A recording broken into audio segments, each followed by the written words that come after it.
দাঁড়াও মুন্নি ভাই, তোমার রূপ দেখে আমি আর নিজেকে ধরে রাখতে পারছি না। সেপাই, মন্ত্রী, তোমরা সব বাইরে যাও, আমি এখন মুন্নি ভাইকে নিয়ে ফুর্তি করবো। রাজা,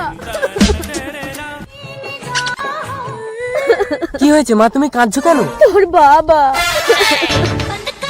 আজ তুমি আমাকে খুশি করে দিয়েছো মুন্নি ভাই, তাই এই মুক্তোর হারটা আমি তোমাকে উপহার দিই। এ কি করলে রাজকুমার? আমি তোমার বাবার রক্ষিতা। আমার মায়ের জন্য আমি সবকিছু করতে পারি মুন্নি ভাই। অসম্ভব! একটা বাইজিকে আমি পুত্রবধূ বলে কখনোই মানবো না। বাইজি হয়ে কেউ জন্ম নেয় না পিতা। এই সমাজ, তোমাদের অর্থ অহংকার একটা মেয়েকে বাইজি হতে বাধ্য করে। রাজকুমার ধ্রুব, আমি তোমাকে তেজ্য পুত্র করবো। মা, তুমি কিন্তু সর্বহারা হবে পিতা।